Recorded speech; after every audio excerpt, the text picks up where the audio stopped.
ಚಳ್ಳಕೆರೆ ತಾಲೂಕಿನಾದ್ಯಂತ ತೊಗರಿ ಬೆಳೆ ಸಂಪೂರ್ಣವಾಗಿ ಕೈಕೊಟ್ಟಿದ್ದು, ಇತ್ತ ಬೆಳೆ ವಿಮೆಯೂ ಬಾರದೆ, ಅತ್ತ ಸರ್ಕಾರದ ಪರಿಹಾರವೂ ಸಿಗದೆ ರೈತರು ತೀವ್ರ ಸಂಕಷ್ಟಕ್ಕೆ ಸಿಲುಕಿದ್ದಾರೆ. ಸಾಲದ ಸುಳಿಗೆ ಸಿಲುಕಿ ಸಾವಿನ ದವಡೆಯಲ್ಲಿರುವ ರೈತ ಸಮುದಾಯದ ರಕ್ಷಣೆಗಾಗಿ ಸರ್ಕಾರಗಳು ಕೂಡಲೇ ಧಾವಿಸಿ ಬರಬೇಕಿದೆ ಎಂದು ತೊಗರಿ ಬೆಳೆಗಾರರ ಸಂಘದ ಅಧ್ಯಕ್ಷ ಹಾಗೂ ನಿವೃತ್ತ ಪ್ರಾಧ್ಯಾಪಕರಾದ ಡಾಕ್ಟರ್ ಶಿವಲಿಂಗಪ್ಪ ಅವರು ಸರ್ಕಾರವನ್ನು ಒತ್ತಾಯಿಸಿದರು.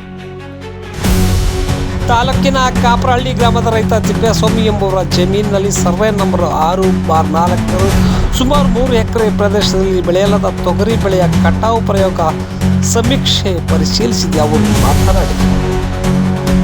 ತಾಲೂಕಿನಲ್ಲಿ ಸುಮಾರು 3,314 ರೈತರು ತೊಗರಿ ಬೆಳೆಗೆ ವಿಮೆ ನೋಂದಣಿ ಮಾಡಿಸಿದ್ದು, ಬೆಳೆ ನಷ್ಟದಿಂದಾಗಿ ವಿಮಾ ಕಂಪನಿಗಳಿಂದ ರೈತರಿಗೆ ಸುಮಾರು 26 ಕೋಟಿ ರೂಪಾಯಿ ಪರಿಹಾರ ಮೊತ್ತ ಬರಬೇಕಿದೆ.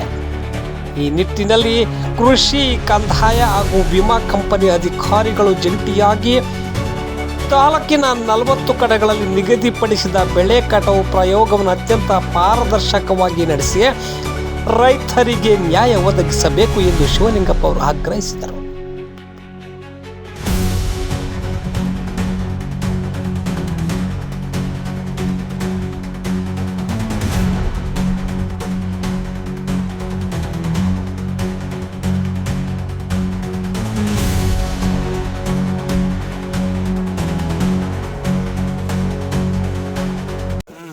ಮೂಲ ಕಾರ್ಯಕರ್ತರು 5 ಕಳಿಸ್ತಾರೆ, 5 ಸರ್ವೆ ನಂಬರ್ಗಳನ್ನು. ಅದರಲ್ಲಿ ಒಂದು ಆಯ್ಕೆ ಮಾಡಿ ಇವ್ರು ಕಳಿಸ್ತಾರೆ ಅಂತಕ್ಕಂಥ ವಿಧಾನ ಅದರಲ್ಲಿದೆ.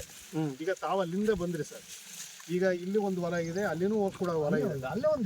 ಒಂದು ಪಶು ಅಂದರೆ ಅಥವಾ ಒಂದು ಕುರಿ ಅಂದರೆ ತಲೆ ಒಂದೇ ಇರೋದು, ತಲೆ ಮಾಂಸ ಮೈ ತುಂಬ ಸಿಗಲ್ಲ. ಹಾಗೆ ಯಾವುದೋ ಒಂದು ಹೊಲ ಇರ್ತದೆ, ಇಲ್ಲ ಅಂತ ಹೇಳಲ್ಲ.